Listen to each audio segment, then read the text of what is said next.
primero que hace es limpiarse las uñas. Y va temprano, antes de las 9 al obispado. En Heidegger. Heidegger, sí. Heidegger, ese genio, sí. Heidegger, ya al final de su vida, que estaba hastiado de la filosofía, le dijo, uno de sus discípulos más brillantes, le dijo, pero maestro, antes de que usted se vaya, díganos finalmente qué es la poesía, la filosofía. Dice, vuelve tú con lo mismo. Yo pensé que tú me venías a hablar de poesía. Y entonces dijo la definición más famosa que yo creo que se ha dicho en el siglo XX de filosofía. Y decía, pues anota ahí y dile a todo el que se quiera enterar que la filosofía consiste en pensar lo ordinario como extraordinario. Esa es la filosofía. Pensar lo ordinario como extraordinario. Ya. Ustedes cortan la tela y se la dejo. Entonces, ya vimos la primera parte, la dinámica de la vida. Hay una preposición de, y pasamos a un personaje. ¿Cuál es el personaje? Jesús. Jesús, o la persona. Porque personaje, entre persona y personaje, hay una diferencia muy grande, ¿verdad? El personaje, la máscara, ¿no? La persona. Ojo, persona no es lo mismo que individuo, ¿eh? En filosofía eso es clásico. Nosotros no somos individuos, somos personas. Te dirán, explícate mejor. Bueno, indivisum en latín quiere decir un todo cerrado. Los seres humanos no somos indivisum, no somos un todo cerrado, sino que somos un nudo de relaciones. Somos un ser de relaciones. Eso es lo que quiere decir persona, ¿verdad? Personare. Somos un nudo de relaciones. Y de relaciones primero consigo mismo, esa es la relación psicológica. Después la relación con los demás, esa es la relación sociológica. Después la relación con el medio ambiente, con la naturaleza, esa es la relación ecológica. Y después la relación con el misterio, llamémosle Dios, la relación teologal, ¿verdad? Cuando decimos misterio, no estamos hablando de sombras tenebrosas, estamos hablando de esa dimensión profunda de sentido que tiene la realidad y que es la que descubren mucha gente, aunque sea creyente o no creyente, y sobre todo los poetas son muy amantes. Los poetas tienen una cosa buena, y es que los poetas no pueden vivir sin tres cosas. Primero, para ser poeta, tiene que ser un amante de la soledad.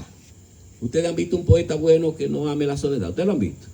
No existe ese poeta. No se inspira. Ya usted lo dijo, ya esto se acabó, no podemos ir. Usted lo dijo todo. No se inspira. Es decir, lo primero es la soledad. Y la soledad viene acompañada de el silencio. Nadie escucha mejor el silencio que el poeta, porque de eso se trata, de escuchar el silencio.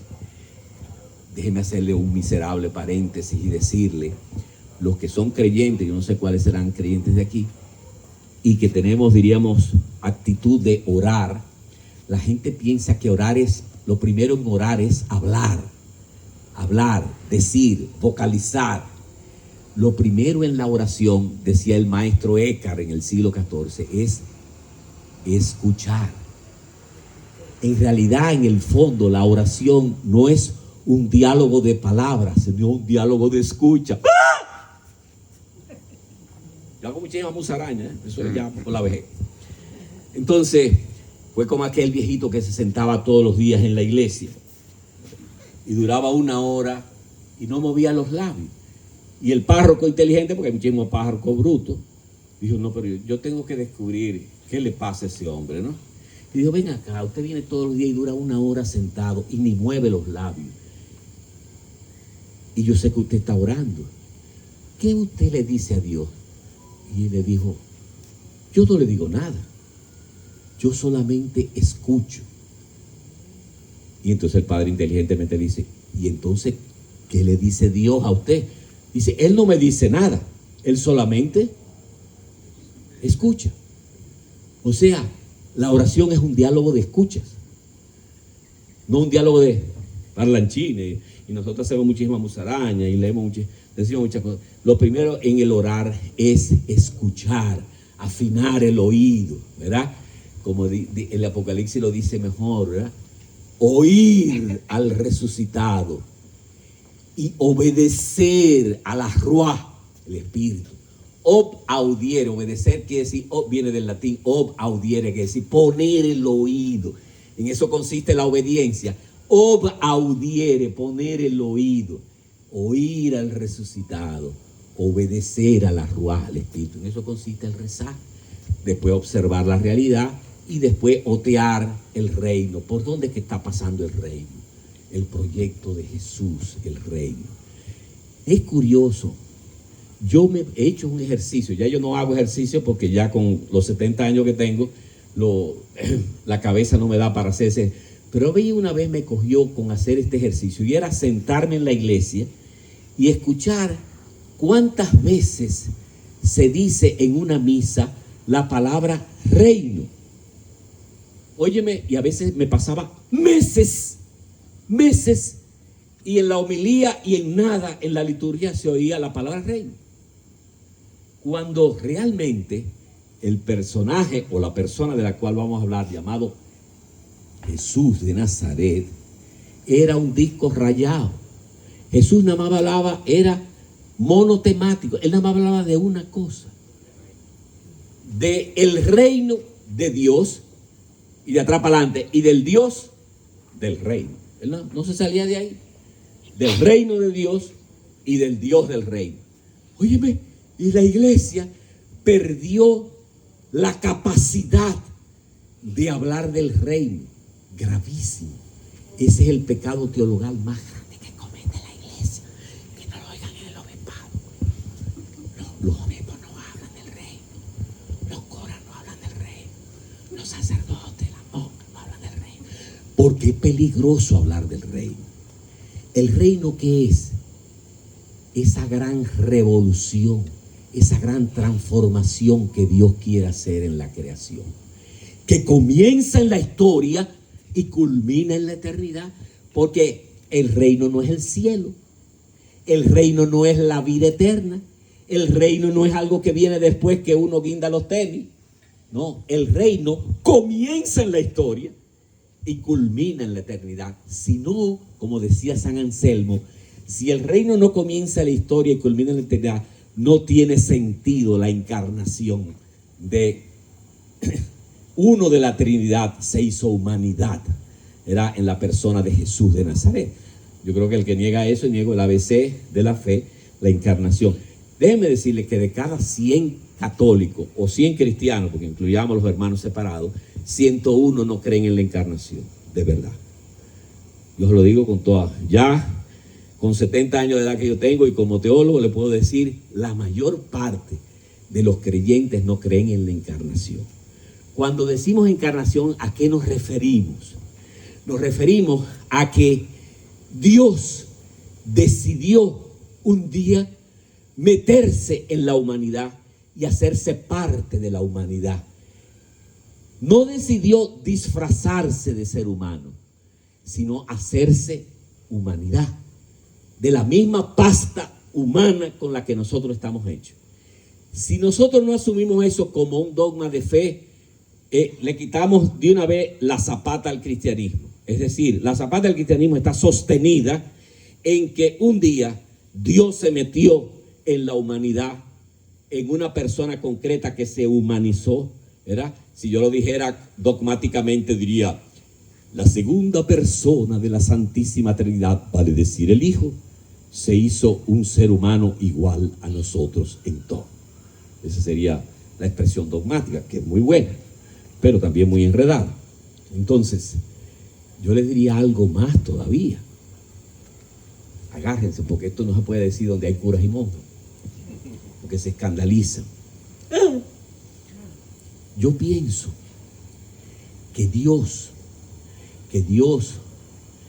es un misterio eterno de comunión y participación, que por ponerle un nombre, dice San Agustín en el ladrillo más grande que hay en la teología, que se llama De Trinitate, lo escribió en el siglo IV, sobre la Trinidad. Dice, Dios es un misterio eterno de comunión y participación. Nada más le faltó la palabra solidaridad a San Agustín. Que para no quedarnos mudos, para no quedarnos callados, decimos Padre, Hijo y Espíritu Santo. No porque lo estamos definiendo, sino para expresar que Dios en sí mismo no es soledad, sino solidaridad. Dios en sí mismo no es soledad, sino comunión. Dios es un misterio de comunión. Dios en sí mismo es una familia. Dios en sí mismo es una familia. Y ese Dios que es comunidad, que es participación, que es solidaridad, decidió acercarse a nosotros de una manera tan radical que se hizo uno igual que nosotros. Ahora yo voy a decir un teologúmeno. Oigan bien, que yo pongo las cosas muy claras para que después no vayan a las 9 de la mañana al obispado arrancándose las uñas, ¿verdad? ¿Qué es un teologúmeno? Una hipótesis teológica. Tenemos derecho a la hipótesis teológica. ¿Cuál es mi hipótesis teológica sobre la encarnación? Agárrense. La hipótesis, el teologúmeno de un servidor es que en realidad dos de la Trinidad se han humanizado.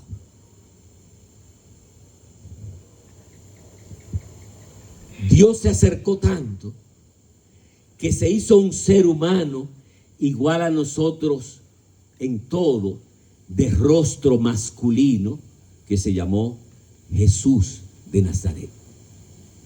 Ese es el Hijo, la segunda persona de la Trinidad, ¿verdad? Pero también otra de las personas de la Trinidad, ¿cuál es la tercera persona? El Espíritu. La Ruá, el Espíritu Santo. En hebreo, Ruá no es, nosotros en español decimos el Espíritu.